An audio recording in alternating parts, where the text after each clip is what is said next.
The tribunal chamber stretched before me like the maw of some ancient beast, all polished metal and cold efficiency. I stood there, Korthax the Unyielding, supreme commander of the Valthorian Imperial Fleet, with my 3 eyes fixed on the pathetic creature before me. A human. Of all the species in the known galaxy, they had sent a human to negotiate mining rights on Terthus 9. Honestly, the audacity. "You cannot be serious," I rumbled, my voice echoing off the vaulted ceiling. My scales rippled with barely contained amusement. "Your species wants exclusive access to the Western continent? The same species that only discovered faster-than-light travel 30 cycles ago?" The human, a female designated as Maya Torres, stood at barely half my height. She wore their standard diplomatic uniform, dark blue with silver threading, and her face held that peculiar smoothness that all humans possessed. No proper ridges, no battle scars, no secondary breathing vents. Just soft, vulnerable skin stretched over fragile bones. She smiled. Actually smiled. "Commander Korthax," she said, her voice carrying that strange musical quality humans possessed, "I believe you'll find our proposal quite reasonable. The Western continent contains deposits we need for our medical stations, and we're prepared to offer significant compensation." I leaned forward, my bulk causing the reinforced floor to creak. Compensation? From humans? A laugh escaped my throat, sounding like grinding stones. "Tell me, little one, what could your species possibly offer that would interest the Valthorian Empire? Your worlds are scattered, your military is laughable, and your technology is centuries behind ours." Around the chamber, my council members shifted and murmured. Vex 9, my tactical advisor, let out a snorting sound that passed for laughter among his kind. General Vryn clicked her mandibles in amusement. Even Kral, normally the most diplomatic of my staff, seemed to be fighting back what humans would call a grin. But Maya Torres didn't flinch. "I see," she said softly. "So you believe humans are weak?"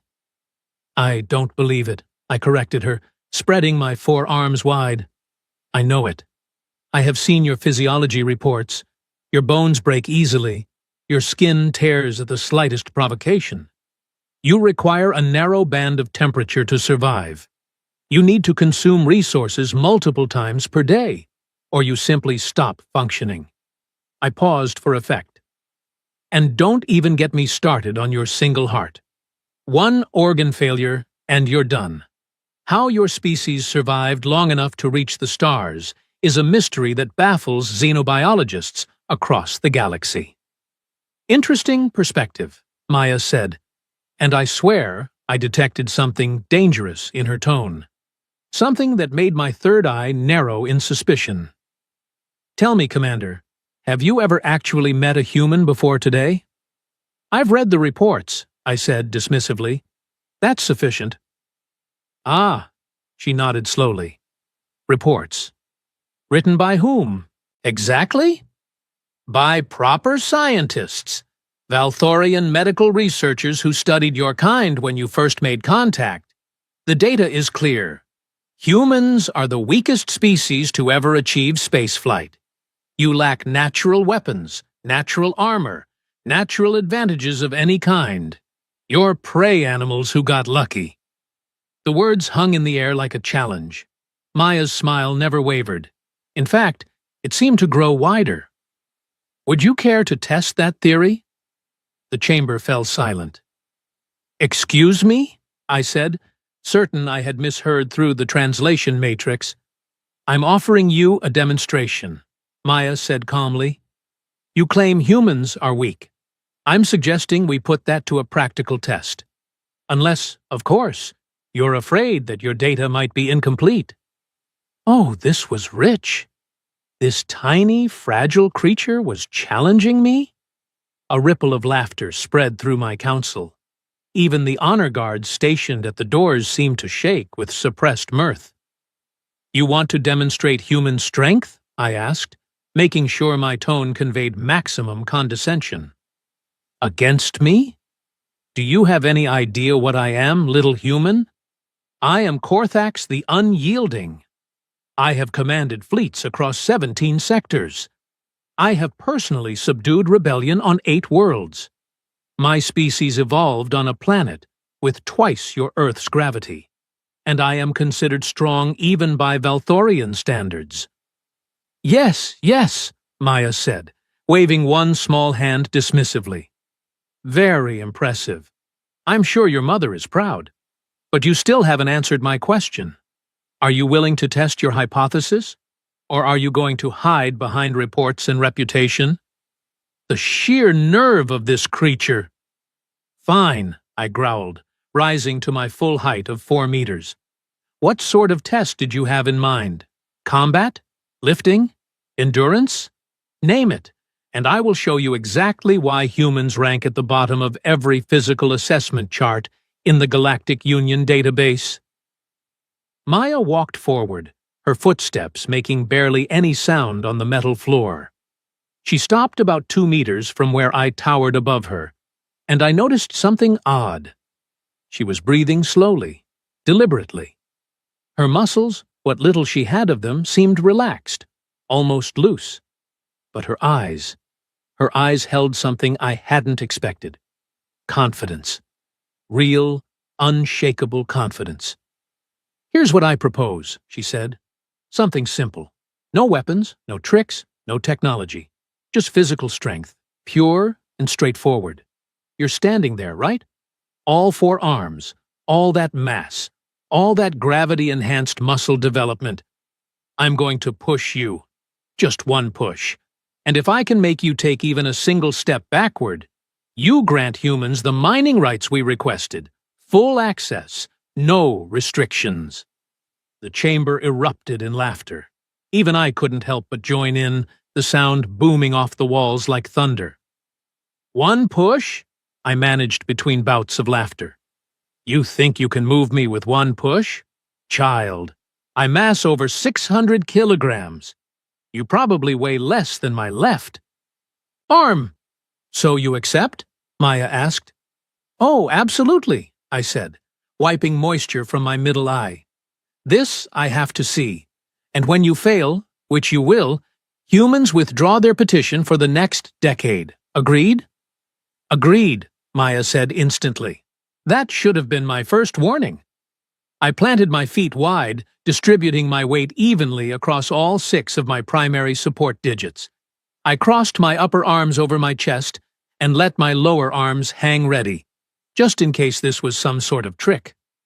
Around me, the council leaned forward in their seats, eager to witness this absurd display. Whenever you're ready, human, I said, unable to keep the smugness from my voice. Maya moved closer. She was now standing directly in front of me, the top of her head barely reaching my mid-torso. She placed both her small hands flat against my chest plate, right over my primary heart. Just to confirm, she said, looking up at me with those strange, forward-facing eyes, all I need to do is make you take one step backward.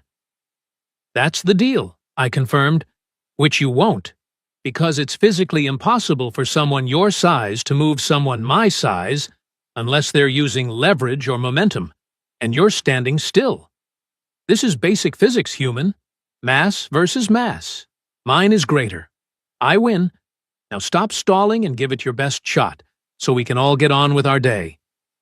Okay, Maya said softly. Just one thing first. What? Has anyone ever told you that human medical reports can be misleading? See, the thing about baseline measurements is that they only show what we're capable of under normal circumstances. When we're relaxed. When we're playing nice. Her hands pressed a bit firmer against my chest. But humans have this funny little evolutionary quirk. We've got these hormonal responses, these chemical cocktails that flood our system when we're threatened, or excited, or very, very motivated. I felt something then, a slight increase in temperature from where her hands touched me. Her heart rate which I could detect through vibrations, was accelerating. Not from fear, from something else. You might have heard of it, Maya continued, and her voice had changed, dropped lower, become something almost predatory. We call it adrenaline. It does interesting things, blocks pain receptors, increases oxygen flow, releases stored energy, and most relevantly for this situation, it temporarily increases muscle strength by a factor of anywhere from 3 to 8 times normal output. Wait. The reports you read, Maya said, and now I definitely heard danger in her tone. Those measured us at rest, calm, cooperative. They never tested what happens when you piss us off. I tried to step back. Too late. Maya pushed. I'm going to pause here and explain something about Valthorian physiology. We evolved on a high-gravity world. Our muscle density is 3 times that of most species. Our skeletal structure is reinforced with metallic compounds. We are built to withstand pressure, impact, and force that would liquefy most organic beings. None of that mattered. The push wasn't gentle. It wasn't a shove. It was like being hit by a gravitational wave. I felt Maya's muscles contract, felt the explosive force transfer from her legs through her core and into her arms, and then I was moving. Backward. My feet, which had been planted so confidently, scraped across the metal floor. My upper arms flailed for balance. My third eye widened in shock. I took 1 step back. Then another. Then a third before I managed to catch myself against a support pillar. The chamber was silent. Absolutely, completely silent. Maya stood where I had been, flexing her fingers and rolling her shoulders. Huh, she said casually. I think I pulled something. Been a while since I really exerted myself. You okay, Commander? You look a bit surprised. I stared at her. My council stared at her. The guards stared at her. What? I managed to say. In the name of the 17 hells, was that? That, Maya said, was a human at about 40% capacity. Maybe 50. I didn't want to hurt you. We're here to negotiate, after all, not start an interstellar incident. 40%? General Vrin's voice came from somewhere to my left, sounding strangled. Give or take, Maya confirmed. Look, I get it. Your medical reports show us as weak. Because most of the time, we are. Compared to you, anyway. We're not designed for sustained power or durability. We're designed for something else entirely. Which is? I asked, still trying to process what had just happened. Adaptation, Maya said simply. Versatility. Our bodies can do things that rigid, specialized physiology can't. We can operate in temperature ranges that would kill most species. We can survive on wildly different diets. We can heal from injuries that would permanently cripple others. And when we need to, when survival or success demands it, we can access reserves of strength that make no evolutionary sense whatsoever. She walked back toward me, and I noticed several things I had missed before. The way she moved wasn't clumsy or awkward. It was controlled, precise, like a machine with too many joints, able to adjust and compensate in ways my relatively rigid body couldn't.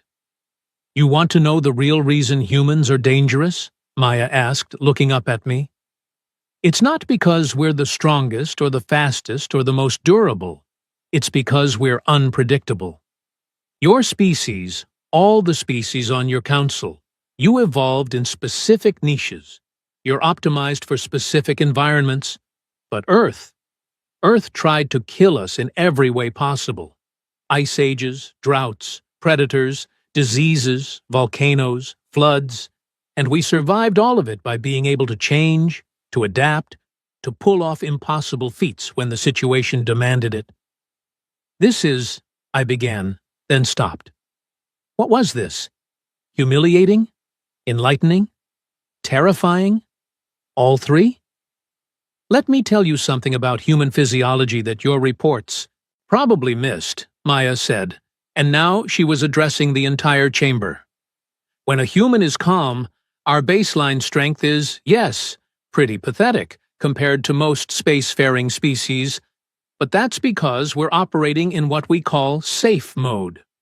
Our brains actively limit how much force our muscles can exert, because if we used our full strength constantly, we'd tear our own bodies apart.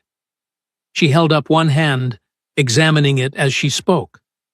But when we're threatened, when we're protecting someone, when we're absolutely, positively determined to accomplish something, those limits get removed, temporarily. And in those moments, humans have been documented lifting vehicles, breaking through restraints that should be impossible to break, running on broken legs, fighting with injuries that should cause unconsciousness. That's, X9 interjected, that's not sustainable. You said it yourself. You damage yourselves. Correct, Maya agreed. It's an emergency system. But here's the thing about emergencies. They happen. A lot. And humans have gotten very, very good at triggering our emergency responses on purpose. Athletes do it. Soldiers do it. And diplomats, when necessary, do it too. She turned back to me. So, yes, Commander Korthax, your reports are accurate. Under normal circumstances, humans are weak, fragile, easy to dismiss. But circumstances, as you just discovered, aren't always normal. I found my voice, though it came out rougher than intended. You could have led with this information. Would you have believed me? Maya asked, genuine curiosity in her tone. Or would you have insisted that your data was complete and dismissed anything I said as desperate posturing? Point taken. The mining rights, I said slowly. You've earned them. I am nothing, if not bound by my word. Western continent access is yours. Thank you, Maya said formally. I think this is the beginning of a productive relationship between our species. I have questions, I said, because of course I did. Many questions. I expected you would, Maya replied, and I'm happy to answer them. But maybe we could do it sitting down. I really did pull something in my shoulder, and while humans can push through pain, we'd prefer not to when there's furniture available. And that, somehow, was what broke the tension. Several council members laughed, nervous but genuine. I gestured to the conference area, and we moved toward it as a group. As we walked, I noticed something. The guards, who had been standing at attention with barely concealed amusement at the beginning of this meeting, were now watching Maya with expressions I recognized all too well. Wariness, respect, the kind of attention you gave to something dangerous that had chosen, for now, to be friendly. Smart guards.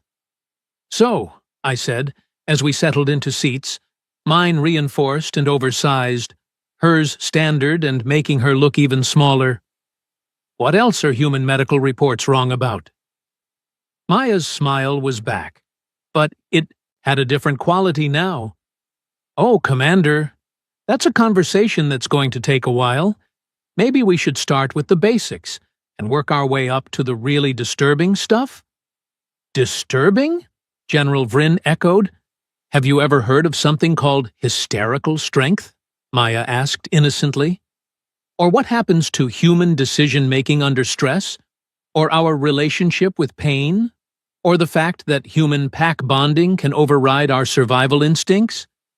She paused, letting that sink in. Actually, maybe we should start with something simple. Tell me, what do your reports say about human endurance? Specifically, our ability to pursue prey until it collapses from exhaustion? The room got very quiet again. I'm starting to think, I said slowly, that inviting humans into the Galactic Union might have been a mistake. Oh, don't worry, Maya said cheerfully. We're actually very friendly. As long as nobody makes assumptions about how weak we are based on incomplete data. She locked eyes with me. All three of mine with both of hers. Any other assumptions you'd like to test today, Commander? I shook my massive head. I believe I've learned quite enough for one session. Thank you. Excellent, Maya said. Then let's talk about mining schedules, shall we? I'm thinking a 60-40 split on the initial surveys with... As she launched into negotiations, speaking with the same calm confidence she had shown throughout, I found myself wondering something. If this was what humans were like when they were being diplomatic, what in the name of all that was holy were they like when they were being hostile? I had a feeling I really didn't want to find out. The meeting continued for another 2 hours, and by the end, we had hammered out an agreement that was surprisingly favorable to both parties. Maya Torres proved to be as skilled at negotiation as she was at making Valthorian commanders question their entire understanding of xenobiology. As she prepared to leave, gathering her data tablets and making polite farewells to my council members, I stopped her with a gesture. One last question, I said. That demonstration. You said you were operating at 40 or 50%. What would happen at 100? Maya considered this for a moment. Honestly, I'd probably hospitalize myself. Torn muscles, possible skeletal damage, definitely some joint problems. Humans aren't designed to use full strength for more than a few seconds at absolute most. It's a last resort system, not something we can maintain. But you could do it, I pressed, if you needed to. If I needed to? Maya smiled, and there was something ancient in that expression. Something that spoke of a species that had clawed its way up from the bottom of the food chain through sheer, bloody-minded refusal to die. Commander, if I needed to, I could do things that would give you nightmares. But that's not why I'm here. I'm here because humans would rather talk than fight, trade than conquer, negotiate than intimidate. She headed for the door, then paused and looked back. But make no mistake, the reason we prefer peace isn't because we're incapable of war. It's because we're too good at it, and we know where that path leads. With that parting shot, she left. The chamber remained quiet for several minutes after her departure. Finally, Thex 9 spoke up. Sir, should we be concerned? Concerned, I repeated. Concerned that we've invited a species into the galactic community that deliberately undersells its capabilities, can access emergency reserves of strength that defy physics, and has apparently spent its entire evolutionary history surviving conditions that would exterminate most known life forms? Yes, Thex 9 said. That. I thought about Maya Torres, standing barely half my height, pushing me backward like I was made of air. I thought about her casual mention of hysterical strength and pack bonding and pursuit predation. I thought about the smile she had given me when she said humans were too good at war. Update the human threat assessment files, I ordered, significantly upward. By how much, sir? General Vryn asked. All of it, I said. Revise everything. I want our actual combat specialists to meet with human military personnel. I want our scientists to conduct new physiological studies. I want psychological profiles updated. Everything we think we know about humans needs to be re-evaluated from the ground up. Understood, sir, Vryn said, making notes. Anything else? I looked at the spot where I had been standing, when a creature 1/10 my mass had moved me with a single push. Yes, I said. Send a priority message to the Galactic Council. Topic: Human Integration Protocols. Recommendation: treat them as a Tier 2 civilization, minimum. That got reactions. Tier 2 was reserved for species with significant military capability and potential for rapid expansion. Species that needed to be watched carefully, allied with prudently, and definitely never underestimated. Sir, Kral said carefully, They've only been spacefaring for 30 cycles. Standard protocol is to maintain Tier 4 status for at least a century. Standard protocol, I said flatly, didn't account for species that have emergency physiological responses capable of overriding rational force assessments. Update the recommendation. If the Council disagrees, they can come here and let Maya Torres push them around for a while. Nobody argued with that. As my staff filed out to begin implementing the new directives, I remained in my seat, staring at the empty space where a human had stood, and casually dismantled everything I thought I knew about physical power dynamics.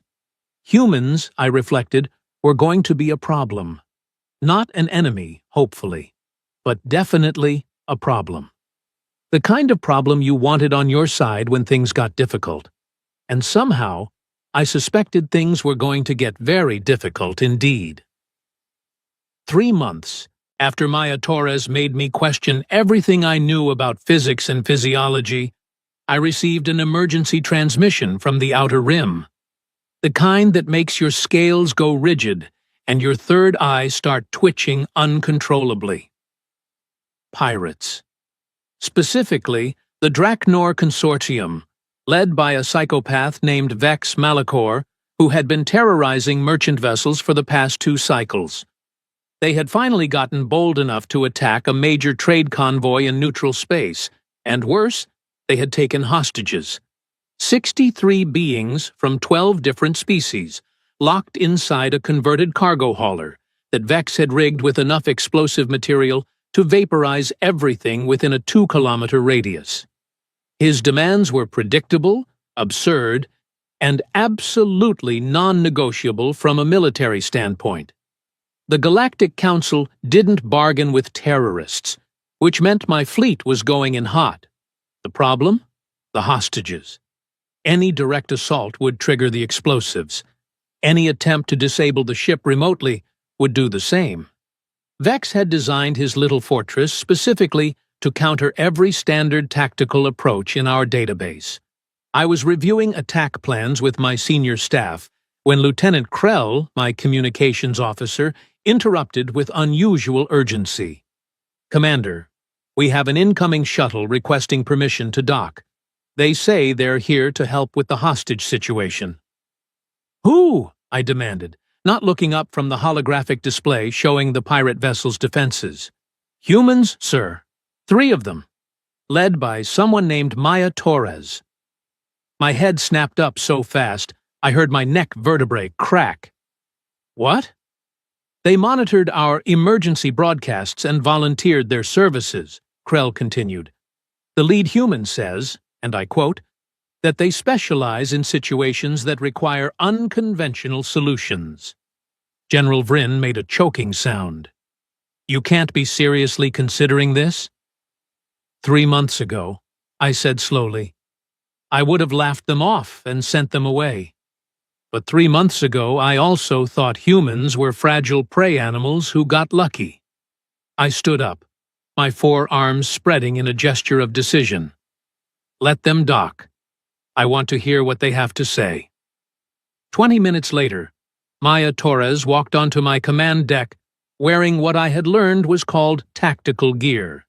Dark fitted clothing covered in pockets and attachments, boots that looked designed for serious movement, and a relaxed expression that completely contradicted the gravity of the situation.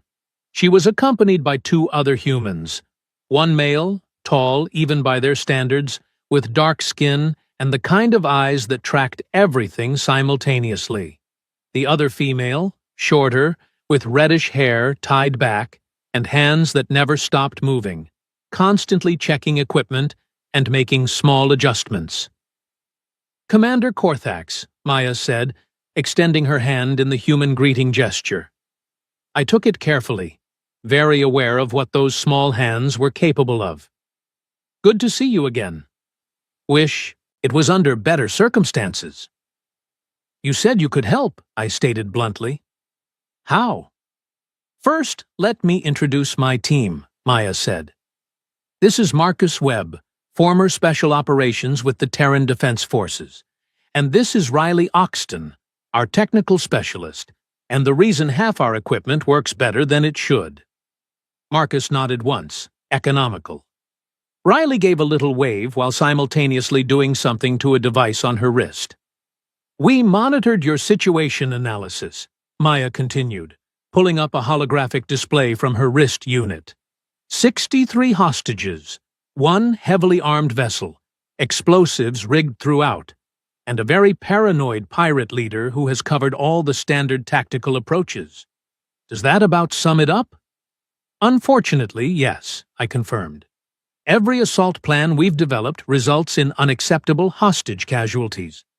Vex Malachor is unstable but clever. He knows we can't risk a direct attack. Right, Maya said. So stop thinking about direct attacks. You need to think like a human. Meaning? Vex 9 asked from his station. Meaning we're very good at finding the solutions that aren't in the manual, Marcus said, speaking for the first time. His voice was deep and carried the kind of authority that made you listen. Your species, all your species represented here, you approach problems logically. You analyze, strategize, and execute according to established doctrine. And humans don't? General Vryn asked skeptically. Oh, we do all that, Riley chimed in, not looking up from her equipment. But we also add a generous helping of creative chaos and see what happens. Works great, mostly. Sometimes we blow ourselves up, but that's part of the learning process. I felt my third eye twitch again. You're proposing we approach this mission with chaos? We're proposing you let us approach it, Maya corrected. You've been trying to figure out how to attack from the outside. We're going to go inside. The command deck went silent except for the background hum of systems. Inside, I repeated. The heavily fortified ship, covered with sensors, rigged with explosives, guarded by approximately 40 armed pirates. That inside. That's the one, Maya confirmed cheerfully. That's suicide, Vryn stated flatly. Only if you do it wrong, Marcus said. And we've done this sort of thing before. Extraction operations are kind of our specialty. Show them, Maya said to Riley. The technical specialist tapped her wrist unit, and suddenly the holographic display shifted to show the pirate vessel in extraordinary detail. More detail than our own sensors had provided, I realized with a start. How did you get this scan resolution? I demanded. Trade secret, Riley said. But basically, your sensors are designed for massive military vessels. They're looking for big things, energy signatures, weapon systems. We modified some Earth-based technology that's designed for finding much smaller targets. Like individual humans, hiding in caves or buildings, works great on ship interiors. She manipulated the display, highlighting specific areas. See here? This is where the hostages are being held. Central cargo bay makes sense. Maximum distance from any exterior access points, surrounded by these corridors that act as kill zones, and yes, rigged with enough boom to make everyone involved regret their life choices. But, Marcus continued, taking over the explanation, what your scans didn't catch is this. He pointed to a section near the ship's ventilation systems. The pirates are using a modified atmospheric processor because they've got so many different species aboard. Different oxygen requirements, different pressure needs. It's a complex system, and complex systems have weaknesses. You want to come in through the ventilation? Vex 9 said. That's been considered. The ducts are too small for most species. Even our smallest infiltration units can't fit. Good thing humans are small, then, Riley said with a grin. I looked at the three of them, these ridiculously fragile-looking beings who were proposing to infiltrate a ship full of heavily armed criminals through maintenance ducts. This is insane. Probably, Maya agreed. But here's the thing, Commander. You're right that it's suicide for most species. But humans, We have some advantages that make this type of operation weirdly viable. Such as? I challenged. First, Maya held up one finger, we're flexible, literally. Human joints have a much wider range of motion than most species. We can squeeze through spaces that would be impossible for more rigid body structures. Second, Marcus added another finger, we're quiet. Low mass, controlled movement, experience in stealth operations. We can move through those ducts without triggering vibration sensors. Third, Riley completed the count, we can operate in the dark. Human eyes are actually pretty terrible by galactic standards, but we've spent millennia developing technology to compensate. Night vision, thermal imaging, motion tracking, plus we're used to fighting in low-light conditions. It's kind of our thing. And fourth, Maya said, her expression becoming more serious, humans have this psychological quirk where we're exceptionally good at staying calm in life-threatening situations. Something about our evolutionary history involving constant mortal danger.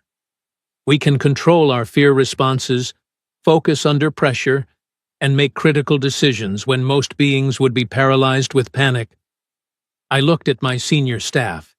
They looked back at me. We were all thinking the same thing. This was either brilliantly unconventional or catastrophically stupid. What's your plan? I asked finally. For the next hour, Maya and her team outlined an operation that violated approximately 17 different military protocols and made my tactical officers openly twitch with anxiety. It involved infiltration through the ventilation system, disabling internal sensors using electromagnetic pulses Riley had apparently built in her spare time, neutralizing guards using non-lethal techniques that Marcus demonstrated on a very surprised security officer, and extracting hostages through a series of precisely timed movements that relied heavily on human speed and adaptability. The key, Maya explained, is that we move faster than Vex can react. Human reaction times are actually pretty good when we're pumped full of adrenaline. We're talking under 200 milliseconds for trained operatives. We hit multiple points simultaneously, create confusion, disable his detonation capability, and secure the hostages before he realizes what's happening. And if something goes wrong? Vryn asked pointedly. Marcus shrugged. Then we improvise. Humans are excellent at improvisation. It's basically our superpower. I thought pushing people was your superpower, I muttered, remembering the incident 3 months ago. Maya laughed. That's just one application. The real superpower is adaptability. Things go wrong on missions like this all the time. The difference is, human brains are wired to handle unexpected changes and find solutions on the fly. It's why we're so annoying to fight against, apparently. Apparently, I echoed dryly. So, Maya said, looking at me directly, do we have your authorization? Every tactical instinct I possessed screamed that this was a terrible idea. But those same instincts had told me a human couldn't push me backward, and I had learned that lesson thoroughly. You have authorization, I said, but I'm sending a backup team to shadow your approach. If this goes wrong, I want support ready. Fair enough, Maya agreed. We'll take the help. Riley, prep the gear. Marcus, run through the entry sequence one more time. Commander, if you could provide us access to your shuttle bay and a small insertion craft, we'll be ready to move in 30 minutes. 30 minutes. They wanted to launch a hostage rescue operation in 30 minutes. I was beginning to understand why humans had such a reputation for either spectacular success or spectacular failure, with very little middle ground. The next 2 hours were among the most stressful of my military career, and I had once commanded a fleet during a civil war. I watched on tactical displays as Maya's team approached the pirate vessel, as they somehow defeated external sensors that should have detected them, as they disappeared into the ventilation system like ghosts, Then, silence. Long, agonizing silence where the only updates came from passive scans showing minimal movement inside the ship. "This is taking too long," Vryn muttered beside me. "Or it's taking exactly the right amount of time," I countered. "Patience is—" "Contact," Krell interrupted. "Multiple energy signatures inside the vessel. Some kind of electromagnetic discharge." "That's Riley's signal jammers," I said, recognizing the pattern from her briefing. "They're making their move." What followed was chaos, but the organized kind. The kind humans apparently specialized in. On our displays, we watched thermal signatures moving with impossible speed through the ship's corridors. We monitored communications channels filling with confused shouting from pirates who couldn't understand why their systems were failing. We tracked the brief, sharp encounters as guards were neutralized with efficiency that made my combat instructors look slow. And then, barely 12 minutes after the initial breach, Maya's voice came over the communication channel. "Command, this is Torres. We have all hostages secured. Repeat, all hostages secured. No casualties on our side. Explosive systems disabled. The ship is clear for boarding." The command deck erupted in surprised chatter. Vryn actually dropped the data tablet she was holding. "Say again?" I demanded. "All hostages?" "All 63 accounted for and healthy," Maya confirmed. "Also, we've got Vex Malachor in custody. He's unconscious, but alive. Marcus may have hit him slightly harder than necessary, but the guy was going for a dead man switch, so we're calling it justified." I sat back in my command chair, which creaked under my weight. "You just cleared an entire hostile vessel in 12 minutes. Closer to 11 if you don't count the approach time," Riley's voice added helpfully. "New personal record, actually." "How?" Vryn said weakly. "Just how? Honestly?" Maya's voice carried a smile I could hear clearly. "We just did what humans do best. We went in fast, hit hard, adapted to every obstacle, and refused to slow down until everyone was safe. Plus, pirates apparently don't expect anyone crazy enough to actually infiltrate through the ventilation system, so they got sloppy with internal security." "Crazy being the operative word," I muttered, but I was smiling too. Or doing the Valthorian equivalent. "Should we bring the hostages to your ship?" Marcus asked. "Negative," I said. "We're sending medical teams and transport shuttles to you. Stand by for boarding operations." As my crew scrambled to coordinate the extraction of hostages and prisoners, I found myself staring at the pirate vessel on the display. A ship that had been an impenetrable fortress an hour ago was now secured by 3 humans who had simply ignored conventional wisdom and done what everyone agreed was impossible. "Sir," Vex-9 said quietly, moving to stand beside my chair. "I need to update the human assessment files again, don't I?" "Yes," I confirmed. "Add a new category. Unconventional warfare specialists. Threat level. Actually, I don't think we have a category for species that are technically weaker than us, but somehow more dangerous in practical application." "I'll create one," Vex-9 said. 2 hours later, all hostages were safely aboard my flagship. Medical teams had confirmed everyone was in stable condition, and the pirates had been secured in holding cells that I sincerely hoped were adequate. Maya and her team were in my private office, looking surprisingly relaxed, considering they had just pulled off an operation that would be studied in military academies for cycles to come. "That was impressive work," I told them sincerely. "You saved 63 lives today." "Just doing what we do," Maya said, though I could see the exhaustion around her eyes. Even humans had limits, apparently. "But I appreciate the acknowledgement." "I have to ask," I said, leaning forward. "Is this normal for human military operations? This level of speed and aggression?" Marcus and Riley exchanged glances with Maya. "Define normal," Marcus said finally. "Because yeah, this is how we train. Fast insertion, Overwhelming action. Complete the objective before the enemy can mount an effective response. It's called shock tactics, and humans have been refining them for thousands of years. But most species can't operate like this, Riley added. You need the right combination of physical capability, psychological conditioning, and sheer stubbornness. Humans happen to have all three in abundance. The stubbornness part is critical, Maya said with a slight smile. Give a human a mission, tell them it's impossible, and watch them take it as a personal challenge. We don't like being told we can't do something. I've noticed, I said dryly. Is there anything you people consider truly impossible? Sure, Maya said. Plenty of things. Faster-than-light travel without dimensional folding, perpetual motion machines, convincing an entire species to agree on anything. But breaking into a pirate ship and rescuing hostages?